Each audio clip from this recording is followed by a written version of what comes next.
A drug ban for 56 years was just fast-tracked by the US government for millions of veterans and patients with depression. A cancer device just let a stage 3 rectal cancer patient walk out of the hospital with no bag, no second surgery, 10 days after an operation. A disease that's been blinding people since ancient Egypt was just erased from an entire country. And 5 middle schoolers stopped a runaway bus carrying 40 children on a 4-lane highway, and not one person got hurt. This is the good era. Welcome to your monthly dose of good news.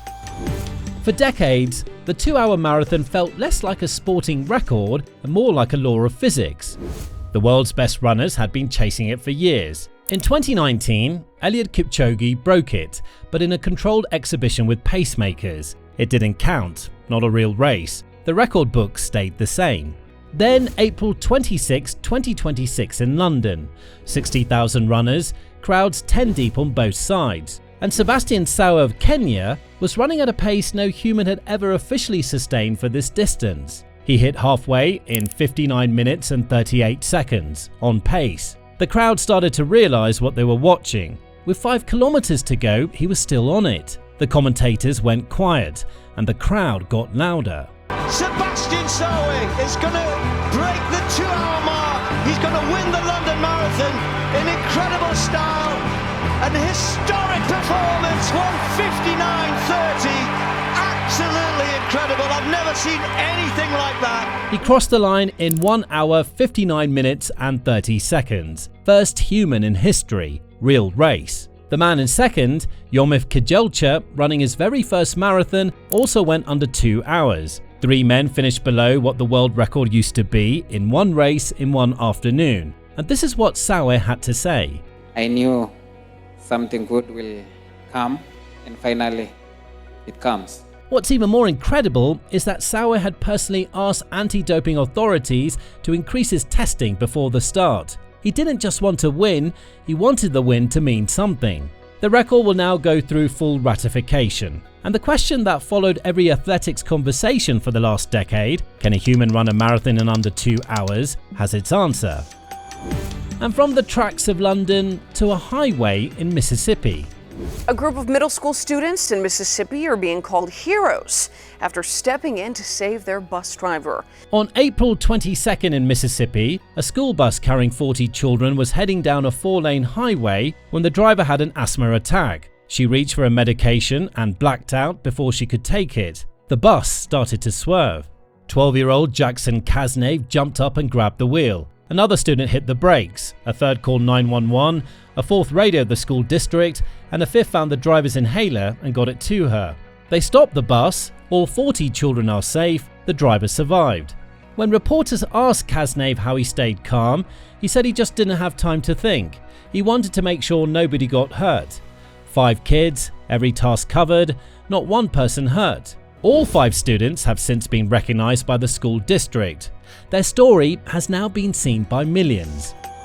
And from Mississippi to Poland, where a 23-year-old on a streaming platform just broke a world record. This one started with a song and ended with a world record, and the person at the center of it was an 11-year-old. Marja Mekin has been fighting leukemia through a 3rd relapse. She went into a studio with rapper Beddoes and recorded I'm Still Here, a diss track aimed at cancer. Every zloty from the royalties went to the Cancer Fighters Foundation. Streamer Latwo Gang heard it and promised to play the song for 1 second per TikTok like. The post got 767,000 likes, 9 days of broadcasting.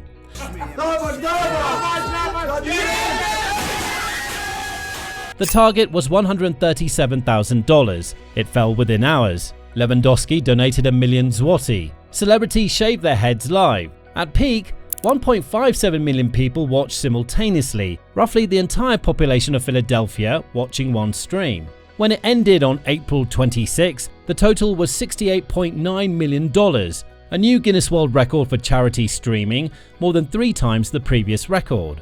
The funds go directly to the Cancer Fighters Foundation for pediatric cancer research and treatment. Macha's still fighting. The money might one day help others who are.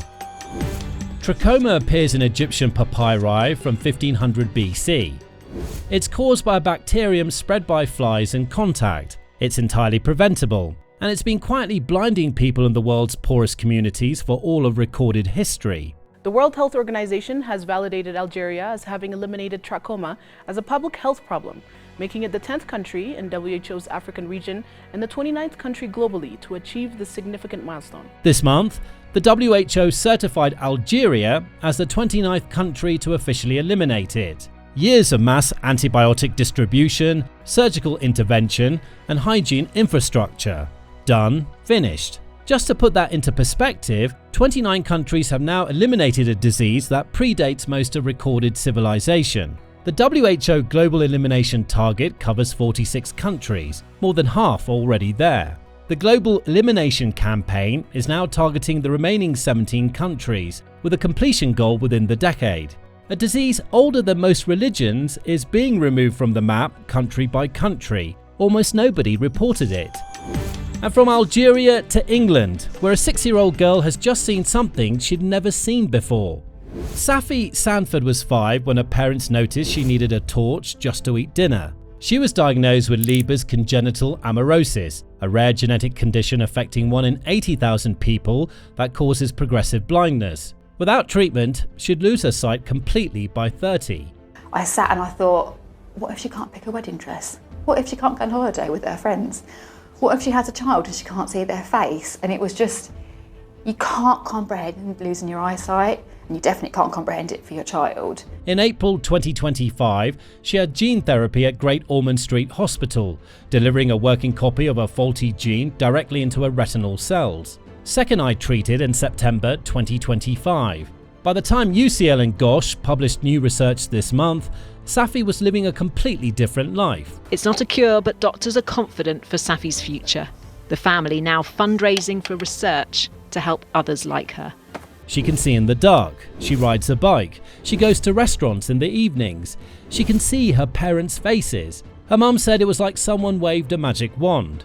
The researchers say this trial establishes a path toward earlier screening and intervention. A condition that was a life sentence is now something that can be caught and treated before a child ever loses what Safi is only just finding.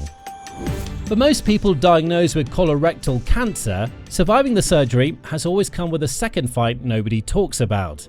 Even after successful treatment, after the chemo, the radiation, the operation itself, patients have typically faced the same outcome: a temporary or permanent ostomy bag. A pouch worn on the body collects waste while the bowel heals. For some, it's 6 months. For others, it's forever. And for decades, there was no alternative. It was simply what recovery looked like. But surgeons at the Lankenau Medical Center in Pennsylvania have just performed one of the first surgeries in the country using a device that's changing that entirely. What this does, it avoids a second operation where you have to get rid of the temporary bag.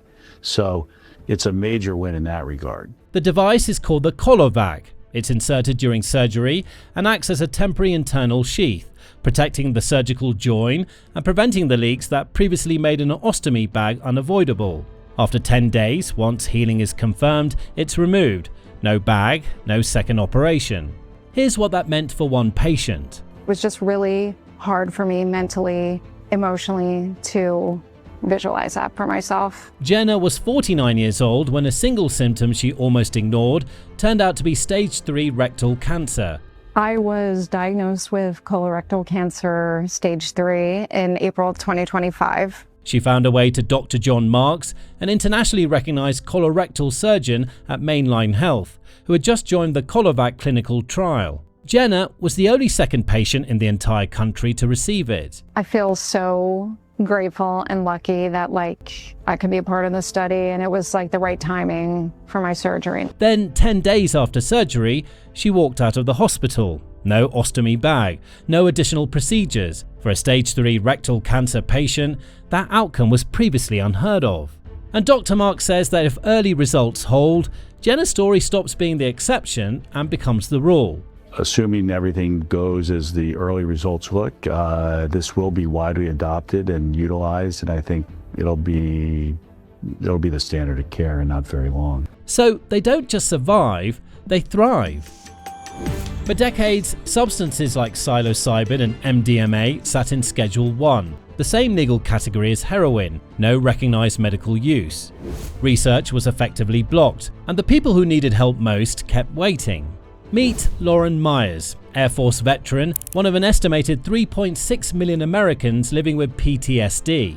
After years of alcohol dependence, anger, and broken sleep, she flew to Mexico to access psilocybin-assisted therapy because she couldn't access it at home. It felt like a physical lifting of the weight that I had been carrying around. I also didn't really feel a craving for alcohol anymore. The anger was replaced by calm. In April 2026, President Trump signed an executive order directing federal agencies to fast-track the research and approval pathway for psychedelic-assisted therapies. In many cases, these experimental treatments have shown life-changing potential. The FDA has since moved to grant breakthrough therapy status to psilocybin and MDMA, a designation reserved for treatments that show substantial promise for serious conditions. With the American Chemical Society acknowledging the Cleveland Clinic being the first, the one to discover the chemistry that controls the brain. The science had been building for years at Johns Hopkins, NYU, and major medical centers across the country, covering treatment-resistant depression, severe anxiety, and postpartum depression. The wall was never the research. The FDA has been clear, no steps are being skipped. Rigorous way, but we want to cut the idle time. Does this mean you're skipping steps? Absolutely no steps are skipped. As a matter of fact, we make sure that there are no corners cut on the safety or effectiveness evaluation. And if a scientist believes that they need more time, they have the right to take more time. And if trials confirm what the early results already suggest, approval could come before the end of this year. Do we know how soon they're going to be approved? Tom, if they are found to be safe and effective, Commissioner McCary says approval could come later this year. Veterans with PTSD, terminal patients with end-of-life anxiety, millions with depression that no existing medication has touched. These are the people who have been waiting. The trials exist, the results are strong. The bottleneck was always regulatory, not anymore. 7 stories. A man who crossed a finish line no human had officially crossed before. 5 kids who stopped a runaway bus. A 23-year-old who raised $68 million from an apartment in Warsaw. A girl who can finally see her parents' faces in the dark. A disease older than civilization, eliminated from an entire country. A cancer trial with no bad news. And a regulatory wall that spent decades blocking veterans and patients from treatment was finally removed. None of these led the news. So which story hit you the hardest? Drop it in the comments down below.